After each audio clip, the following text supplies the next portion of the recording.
Well, let's turn our attention to anti-corruption. Fraudulent activities and misconduct is why EFCC says it has dismissed 27 officers last year. Maybe it's the journalist in me. Why do I think that's a little vague, you know, not revealing the identities, the cases against them, because that's usually what you know EFCC for when they're prosecuting their corruption cases. Yes, and I have to say this with all sense of respect to Mr. Oluborode. I really love when the man was appointed. I thought he was going to be a game changer. He could put himself in history because he's a professional. I've met him once, all professional, but I'm pretty disappointed that he has a great chance to write himself into history, but he's not doing it. You don't dismiss officers and don't tell us who they are. In a country like Nigeria, deterrence is one of the greatest motivators because people still have a lot of self-respect. They want to be seen as good people in public. But the EFCC dismissed. I'm not talking about those who are accused. If they are trying to protect the accused name until they are found guilty, you already found them guilty. You've signed off on their dismissal, and you don't tell us who they are. It's an insult to the Nigerian people. Same way they do when they tell you that they've recovered billion here, they've recovered billion here, they don't tell you the names of the people, like the person that they confiscated 700 and something duplexes from. So for me, our current EFCC chairman, he might have meant well, but it's been over nice, so to speak. I see him as being too sensitive to the feelings of accused persons. So that he's turned himself into a motivator, more or less. Every time he's always talking about what is wrong with Nigeria. When you see the files, you cry over them, and I keep asking myself, we didn't appoint you, Mr. President did not appoint you to come and cry over the files. He appointed you to solve the problem. So if internally they say they've dismissed 27 people, but we don't know who they are, who's to say how is that going to stop other people from doing it tomorrow? I hear you and I understand your stance, but give it to the man. It's not the first time the EFCC is dismissing officials under his current administration. In November last year, 2 corrupt officials were also let go. There's this harsh conversation as regards perhaps some corrupt practices within the anti-corruption agencies. It's perhaps the first time in a long while that we are hearing that some are being dismissed. You don't think it's a pass mark to an extent? How can I give him a pass mark when I don't know who they are? The real is the names that actually improves the situation, not the fact that you tell us you've dismissed 27 people. How do we even know there are 27? How do we even know you dismiss anybody when we don't have their names so that people can verify? And I'm also disappointed in Nigerian press.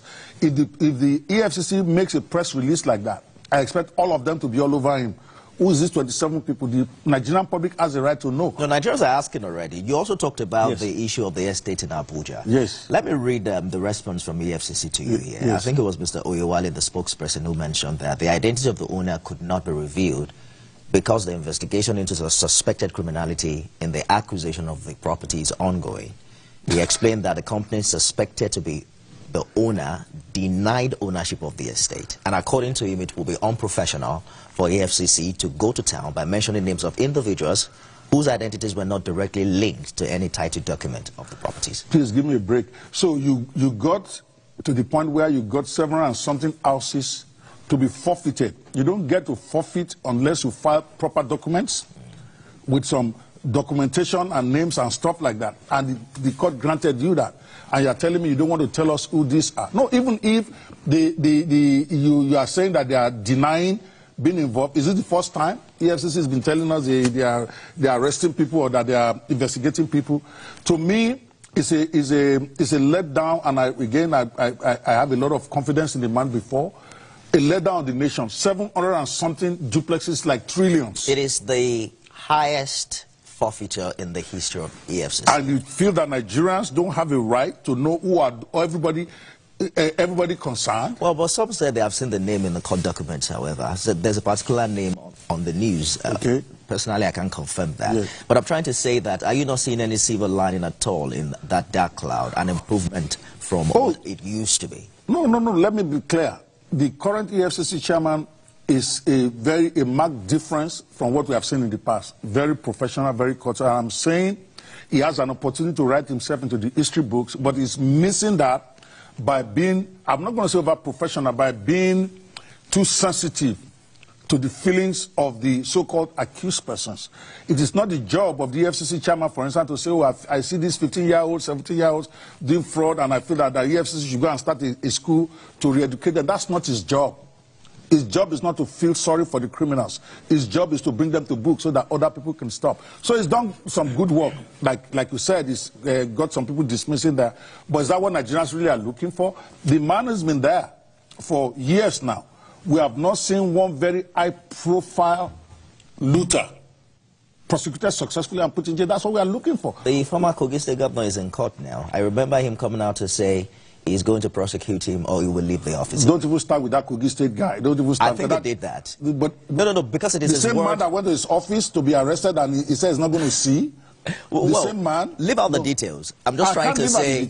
I'm trying to say the man has his day in court now, and he's still considered, you know, innocent until proven otherwise. I get that. But why will somebody that you yourself declared wanted show up in front of your offices and you refuse to arrest him or to talk to him, and then you send a policeman to his house at night?